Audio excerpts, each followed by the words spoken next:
తెలుగు రాష్ట్రాల్లో ticket rates ఇకపై పెద్ద సినిమాలకు రావడం కష్టమేనా? రెండు రాష్ట్రాలకు సంబంధించిన హైకోర్టులు టికెట్ రేట్స్ పెంపుకు వ్యతిరేకంగా ఉండడమే అందుకు కారణమా?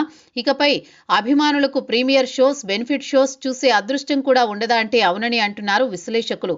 ఆంధ్రప్రదేశ్లో డిప్యూటీ సీఎం పవన్ కళ్యాణ్ సినీ ఇండస్ట్రీకి సంబంధించిన వాడు కాబట్టి ఆయన చొరవతో అతి కష్టం మీదైనా టికెట్ రేట్స్ తీర్చుకోవచ్చనే కానీ తెలంగాణలో మాత్రం ఇక కష్టమే అంటున్నారు. రీసెంట్గానే అఖండ 2 ప్రీమియర్ షోస్ మరియు రెగ్యులర్ షోస్కి టికెట్ రేట్స్ పెంచుకోవడానికి అనుమతిచ్చారు. కోర్టులో దీనికి వ్యతిరేకంగా కేసు వేశారు. తీర్పు ఇచ్చేలోపు ప్రీమియర్ షోస్ పడిపోయాయి, కానీ రెగ్యులర్ షోస్ మొదలయ్యే సమయానికి తీర్పు రావడంతో ప్రభుత్వం జారీ చేసిన జీవోని వెనక్కి తీసుకోవాల్సి వచ్చింది. ఇదంతా పక్కన పెడితే సంక్రాంతికి రాజాసాబ్, మనశంకర వరప్రసాద్ గారు చిత్రాలు విడుదల కాబోతున్నాయి. రెండూ పెద్ద సినిమాలే, కానీ రాజాసాబ్కి భారీ బడ్జెట్ ఖర్చయింది. ఈ సినిమా బ్రేక్ ఈవెన్ టార్గెట్ కూడా 250 కోట్ల పైమాటే. అంటే 250 కోట్లకు పైగా షేర్ వసూళ్లు రావాలి అన్నమాట. ఆ రేంజ్ షేర్ రావాలంటే ఖచ్చితంగా టికెట్ రేట్స్ పెంచాల్సిందే.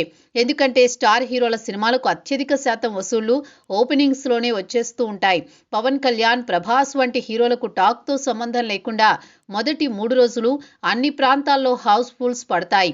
కాబట్టి కనీసం ఆ 3 రోజులైనా టికెట్ రేట్స్ పెంచాల్సిందే.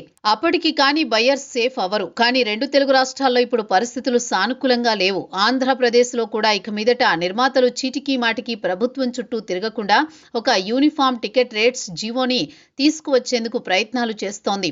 ఇది ఈ సంక్రాంతికి విడుదలయ్యే సినిమాలకు వర్తించేలా చూస్తున్నారట. అదేవిధంగా తెలంగాణ ప్రభుత్వంలో అయితే టికెట్ రేట్స్ ఈసారి దక్కడం చాలా కష్టమని అంటున్నారు. సినిమాటోగ్రఫీ మినిస్టర్ కోమటిరెడ్డి అయితే ఈ అంశం గురించి మాట్లాడే పనైతే నా దగ్గరకు రావద్దు అని నేరుగా నిర్మాతలకు చెప్పేశారట. దీంతో రాజాసాబ్ మేకర్స్ ఇక వేరే దారి లేక జనవరి 8 సాయంత్రం 6 గంటల నుండే తెలుగు రాష్ట్రాల్లో ప్రీమియర్ షోస్ ప్రారంభించాలని అనుకుంటున్నారట.